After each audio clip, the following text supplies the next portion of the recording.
Good morning. Thank you, Dean Baccarelli, and to all who helped make this day possible. What a great privilege to be with you today to celebrate your graduation. Just a few years ago, each of you took a first step along the path that led you here, sitting in these chairs, about to graduate from Harvard T.H.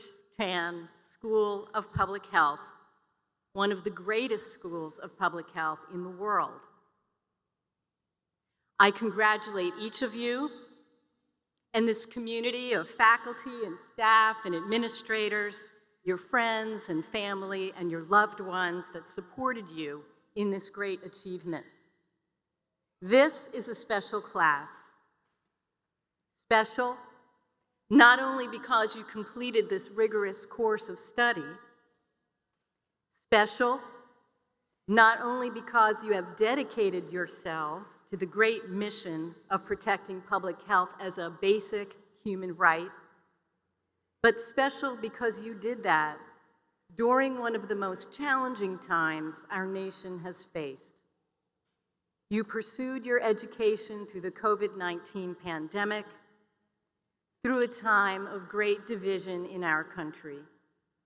As despotism threatens democracy at home and abroad, and a national spotlight was shown yet again on our history of racial violence and injustice. As more Americans found themselves without homes, struggling with mental health and addiction, and as gun violence continued to devastate communities across our country, while we watched the horror of 2 wars. And through it all, we witnessed and experienced the intensifying climate disruption and species loss that marks this age of the Anthropocene. The words of the Buddhist teacher Kara-Jul Lingo come to mind. We, you, all of you, were made for these times. These times when public health is at the very center of our daily lives in a way that is unprecedented. I'm going to focus specifically on climate and public health today because climate disruption is the defining megatrend of our time, and one that deeply affects all other matters of import, including national security, our economy, transportation, housing, education, worker health and safety, and most especially public health.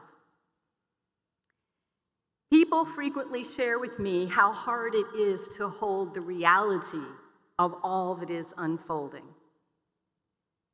It makes me think of a refrigerator magnet someone gave me many years ago. It was printed with a haiku by Mizuta Masahire, a Japanese poet who lived from 1657 to 1723. Barns burnt down, now I can see the moon.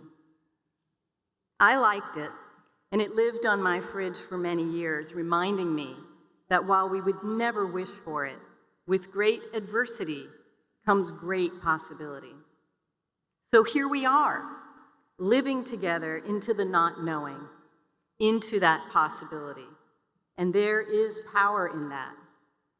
How do we think about this moment? How we conceive of our collective project, how we build and hold our vision for what is possible is critical. In her book, Staying with the Trouble, Making Kin in the Thulacine, the philosopher Donna Haraway challenges us to create new narratives, new ways to think and speak about our current moment, this polycrisis, if you will. She writes, "It matters what thoughts think thoughts. It matters what knowledges know knowledges. It matters what relations relate relations, and it matters what worlds worlds. It matters what thoughts think thoughts." What does she mean by that? What she's getting at is this. If we try to solve climate with the same mindset that created the systems causing climate change, we're not going to be very successful.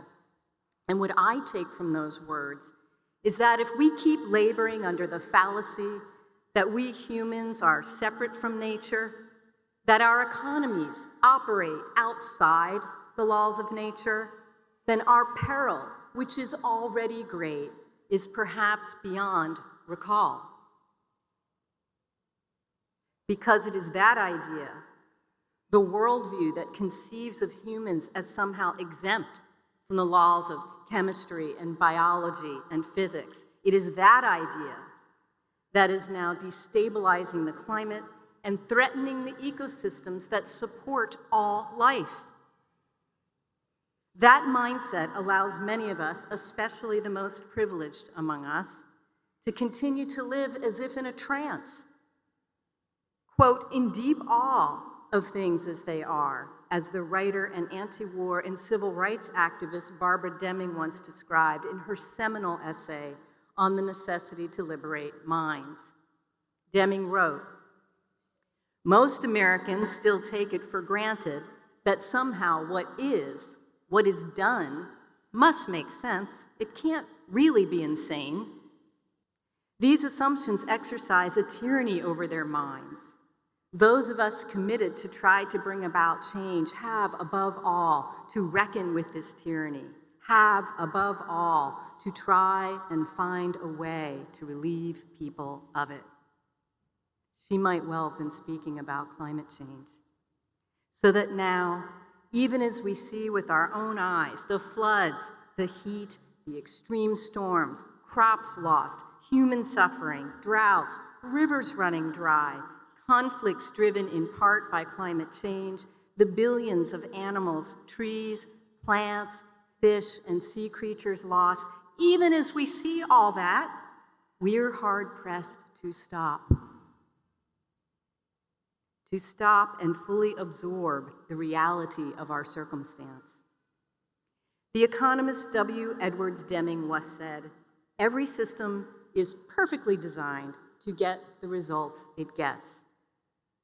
Now, design in this sense need not implicate any malign intent, and yet, inequity, exploitative labor practices, health-harming industrial pollution, ecosystem destruction, climate destabilization, these results are produced by systems designed to yield such results. In other words, these outcomes are features and not bugs. These conditions are typically byproducts of systems designed primarily to achieve other ends, for example, mass production of inexpensive goods. A week ago, I was humbled to visit the Vatican with the governor as a guest of the Pontifical Academies of Sciences and Social Sciences. And in his address to us, Pope Francis made a similar point when he said, the destruction of the environment is a sin that is not only personal, but structural. In the case of climate change, greenhouse gas pollution is a negative externality, a cost or a harm, largely caused by a fossil fuel-based energy system that isn't paid for by industry. Instead, that cost is borne by us and the living earth. We even have a term for it, social cost of carbon, the price of the health harms caused by every ton of greenhouse gas emitted. From fracking well to burner tip, the natural gas system, for example, is designed to leak and intentionally vent massive amounts of pollution, methane, to the atmosphere on a daily basis. Oxford Reference defines path dependence as existing when the outcome of a process depends on its past history, on a sequence of past decisions and past outcomes. That's not always a bad thing. Predictability is often necessary to a well-functioning institutional process.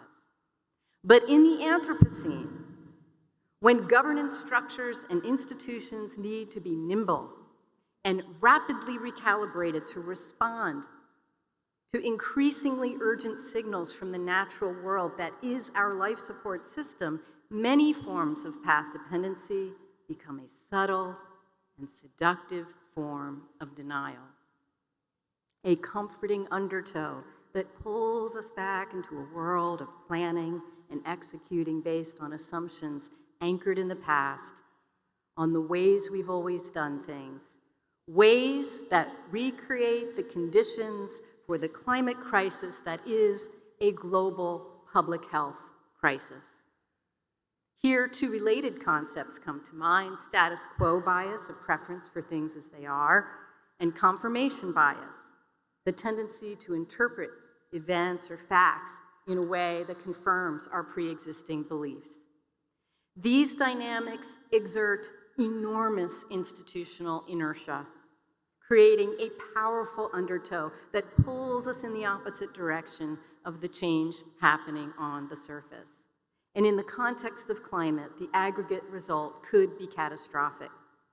John Dryzek and Jonathan Pickering write in their book, The Politics of the Anthropocene, that pathological path dependence, quote, decouples human institutions from the Earth system by embodying feedback mechanisms that systematically repress information about the condition of the Earth system and systematically prioritize narrow economic concerns.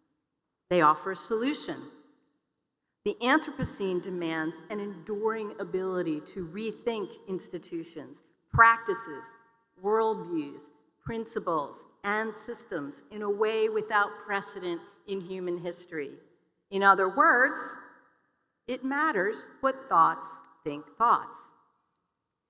We need a bird's eye view to get out of the weeds and actually see the system and the results that it is producing. You, in your roles, must spark that rethinking, must forge new paths that drive new outcomes. And if enough of us lead in this essentially disruptive, radically ethical, and deeply compassionate way, if we lead as if all life matters, we will create a slipstream that makes it easier with less friction and less drag for others to do the same. It's past time to shift the way that we see ourselves as humans in relation to the natural world. This is indeed necessary in order to heal the deep moral injury that many of us feel, the sickness that stems from knowing that the system in which we live results in death and suffering of others, of animals and plants, and of whole ecosystems. I recently had the good fortune to hear a lecture by the Buddhist scholar Dr. Devin Zuckerman. She introduced a concept that I think will at once be obvious to all of you, that climate change is happening inside of us. It's happening inside our bodies as well as outside of us. It happens inside our bodies when we breathe particulate matter from burning forests, when we wade through flood waters absorbing contaminants through our skin, as our bodies may struggle to cool down in extreme heat, and as our brain chemistry is affected by climate anxiety and depression, and in many other ways. Could there be any more potent evidence of our inextricable connection to the natural world? It's time to rethink our relationship with the natural world as one of reciprocity and kinship, as Robin Wall Kimmerer has so beautifully described in her book, Braiding Sweetgrass. Many traditional and indigenous cultures have always understood the irrevocable interconnection between humans and the natural world. And increasingly, indigenous traditional ecological knowledge is being recognized by Western science as highly valuable, especially when it comes to understanding the impacts of climate change and building our capacity for resilience. We know from scientists like Suzanne Simard, the forest ecologist who authored Finding the Mother Tree, Discovering the Wisdom of the Forest, that trees interact and communicate using below-ground fungal or mycelial networks, that forests have hub or mother trees, which are large, highly connected trees in what she calls the wood wide web, and that these trees play an important role in the flow of information and resources, including nutrients. Her work is helping to show how these complex relationships, often symbiotic, contribute to forest resilience, adaptability, recovery from human impacts, including the effects of climate change. She has revealed that forests behave essentially as a single organism, and that forests demonstrate what is fundamentally an intelligence. So what might it look like for us to think like a forest when it comes to climate change? Well, it means understanding the fact of our place in the web of life. And it means making our actions consonant with that understanding. It means acting collectively, because the problem of climate change is a collective action problem that will not be solved solely by individuals recycling or swapping out their SUVs for Teslas. It means valuing mutual aid. It means seeing ourselves as part of a system and bringing systems thinking approaches to problem definition and problem solving. It means understanding that impacts to one part of a system can have many, often unanticipated impacts to other parts of that same system. And it means, perhaps, that by working together with diverse networks of experience and expertise, and by approaching problems through a multifaceted lens, we can better see the relationships among climate change and inequity, among climate change and health, among climate change in our economies and environmental justice and public safety.